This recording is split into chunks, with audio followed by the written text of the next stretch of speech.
Hello, students. It's time for third grade library.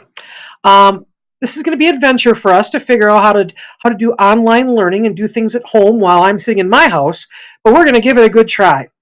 The first thing I want you to know is that we're probably going to combine our tech classes together with our library time.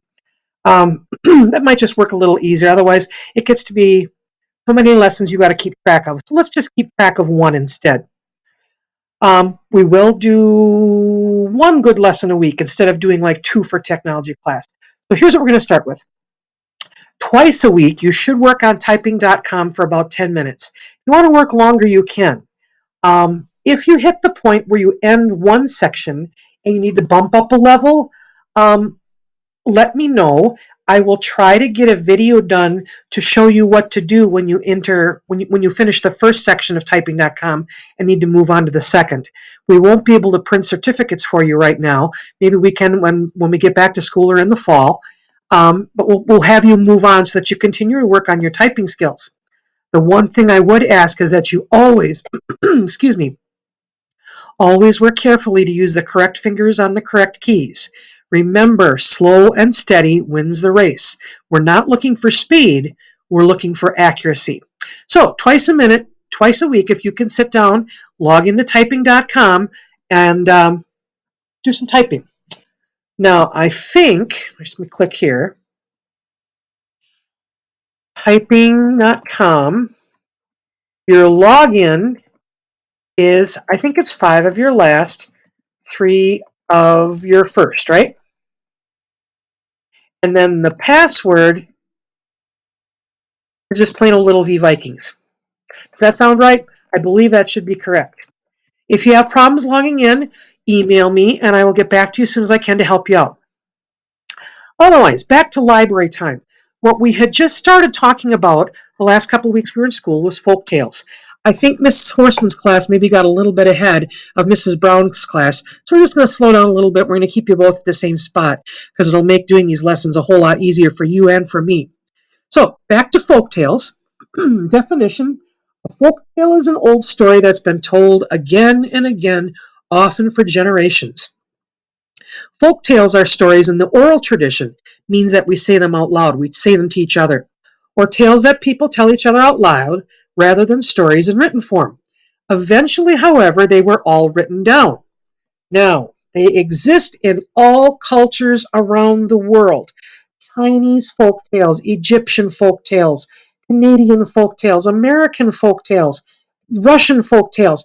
Every culture in the world has a folk tale associated with it. And we have our own here in the United States. Now, one thing I remind you of here, capital letters, do not, let me see here, do not think of Disney. Remember I told you that Disney changed a bunch of the folk tales. Original folk tales aren't all that long. Disney added a bunch of stuff in so they could have a movie that lasted probably an hour or an hour and a half. So they added all kinds of things into that weren't in the original folk tales. So try not to think of the Disney stories as you know them, because these original folk tales aren't the same. All right, back to what we're talking about. We are going to talk about the fairy tale. Whoop. And if you remember, I told you there was a recipe for a fairy tale. The first thing is that fairy tales start with once upon a time. There are royalty in the stories, meaning that there are characters who are kings, queens, princes, and princesses. Somebody usually lives in a castle. There is a good person and an evil person. There is some kind of magic involved in the story. And there are often the numbers 3 or 7. For example, the 3 little pigs, or Snow White and the 7 dwarfs.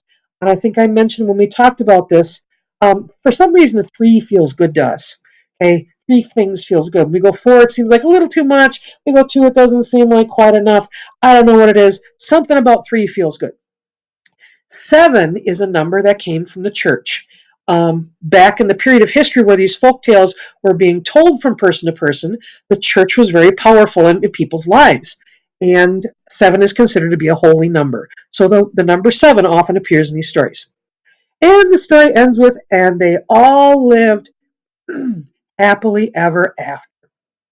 Sounds wonderful, doesn't it? So, I believe that I read a story of Cinderella to Miss Horseman's class, or we started it and talked about finishing it. Instead, what we're going to do here is we're going to watch James Marshall's Cinderella. If I can get it full screen here. I don't know if I can get it to play. Hold on a second. I'm going to have to bring it back down because I'm doing a screencast, my screen looks different. There we go.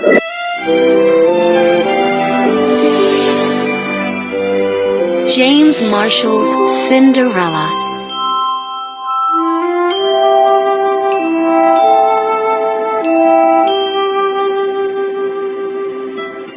Once there was a widower with a kind and beautiful daughter.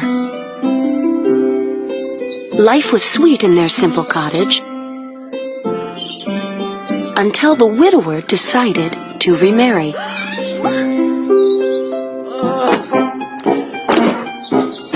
Not knowing the ways of the world, he married a vain and horrid woman, whose 2 daughters were as vain and horrid as she.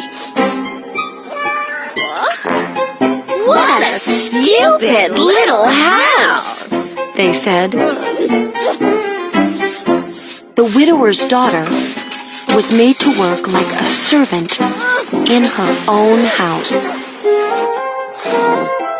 She was soon run ragged, washing, ironing,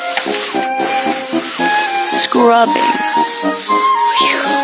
dusting, and cooking heaps of food.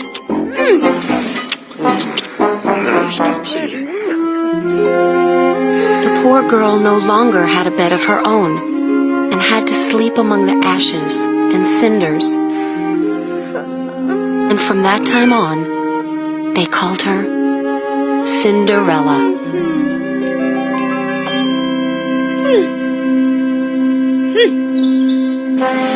Now it happened that the king of the land had a handsome son. The king's greatest desire was to see his son married. He decided to give a ball and invite all the fair maidens of the realm. When the king's messenger delivered the royal invitation, the dreadful stepsisters were overjoyed. Each was convinced that she would win the prince's favor. On the day of the ball, Cinderella was exhausted from trying to make her stepsisters look beautiful. Wouldn't you like to go to the ball? They said, teasing her cruelly. Oh, yes, said Cinderella. Don't be ridiculous, cried the stepsisters. What would a wretched mouse like you do at a fancy ball? And they shrieked with laughter.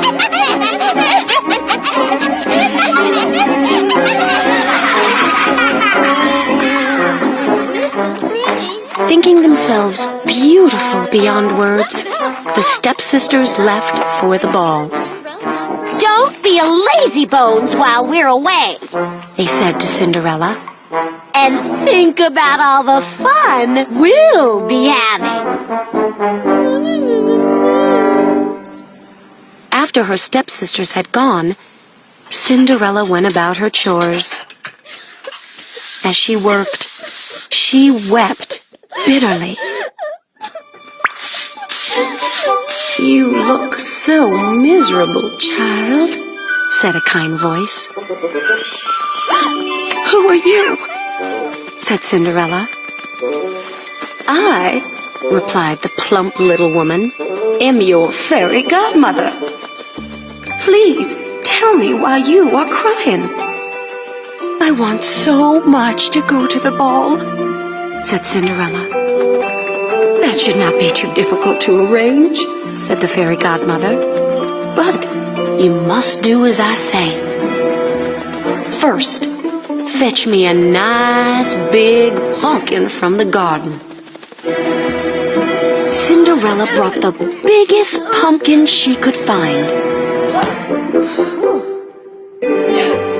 "Now," said the fairy godmother, "I will require 6 white mice and a fine fat rat."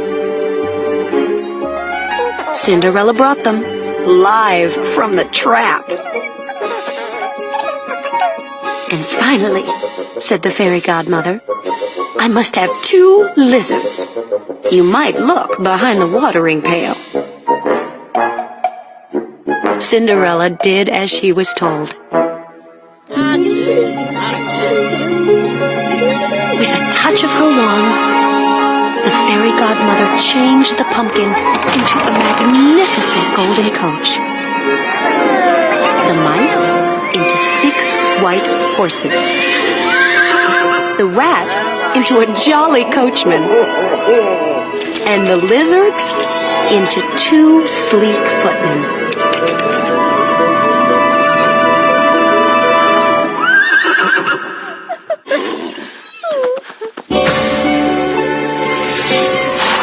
"Lovely!" the fairy godmother exclaimed. "Off you go."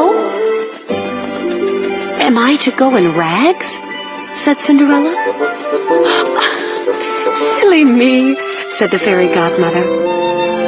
And she transformed Cinderella's filthy rags into an elegant gown. And on her feet placed a pair of sparkling glass slippers.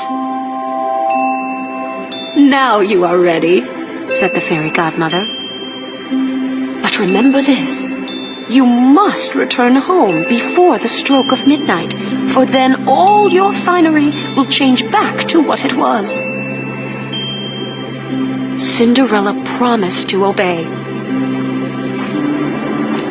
And then she was off to the ball. At the palace, the prince learned that an enchanting maiden had arrived, and he greeted her himself. The other guests were puzzled. Who was this beautiful stranger?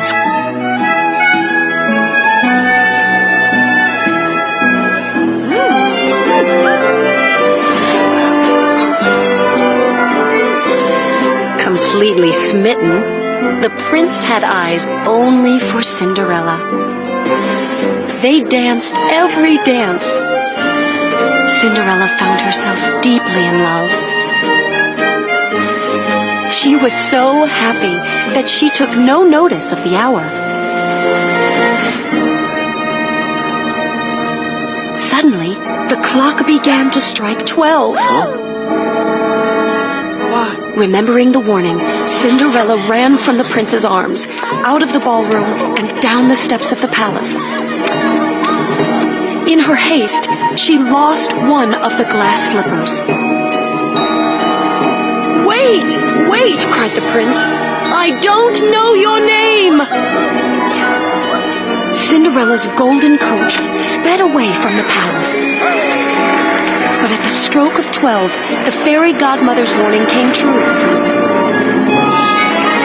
The coach was changed back into a pumpkin, the horses back into mice, the coachman back into a rat, and the footman back into lizards. Cinderella was once again dressed in rags. Discovering the tiny glass slipper, the prince vowed to find and marry the beautiful stranger. He traveled the kingdom far and wide, trying the slipper on every maiden's foot.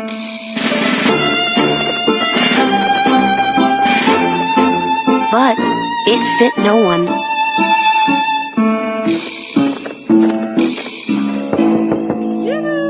Finally, he arrived at Cinderella's house.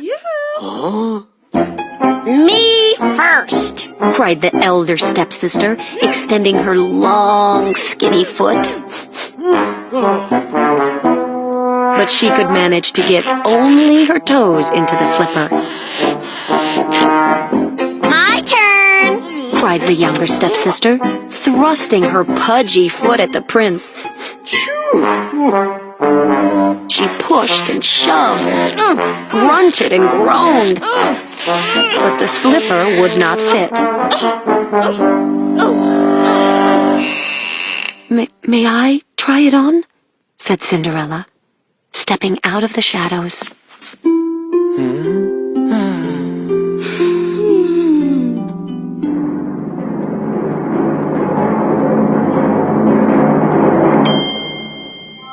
The glass slipper fit perfectly on Cinderella's tiny foot.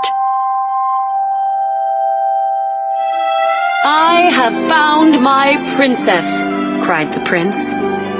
We shall wed tomorrow.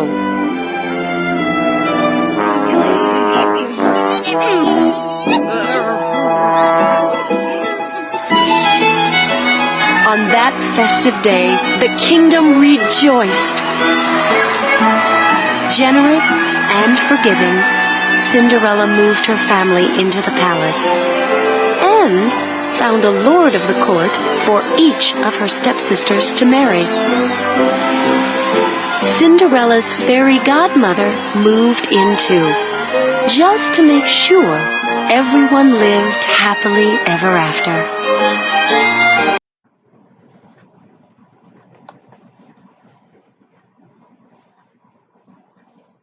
There you go, ladies and gentlemen. That is the story of Cinderella. Now, story started with once upon a time. We had a king. He's the one who sponsored that great big ball. He wanted his prince to get married. Okay, prince is the king's son. They lived in a castle, which is where the ball was held. The good person were probably the king, the prince, Cinderella, and of course, the fairy godmother. The evil person, in this case, we had three of them. The stepmother and the two evil stepsisters. We had three. So there's that number 3 showed up. There's magic because we have the fairy godmother. There's our number 3 we talked about. And the story ends with, and they all lived happily ever after. So there you go. That's the recipe for a fairy tale. You've seen an example of one. There are many other ones out there that we could watch as well. We could watch Sleeping Beauty. We could watch Beauty and the Beast. Many of those, even though they were Disney stories, were originally fairy tales that were told from person to person and eventually written down. And I think we talked about the telephone game. When a story gets told and told to somebody else, told to somebody else, told to somebody else, sometimes the story changes. In fact, it usually does. So you'll find different versions of Cinderella, but they all pretty much follow the same thing. It's a poor girl who lives with some evil people, and magic comes along, and she ends up marrying the prince, and they all live happily ever after. All right, that's all we're going to do for this week. If you want to find some other fairy tales to read, by all means, go ahead and look. There are some stories online. Take a look at Epic Books, which I think you have access to, and see what you can find. Otherwise, make sure you get your typing done, and next time I see you, we will continue on with folk tales. Have a good week. Stay healthy. I'll talk to you soon.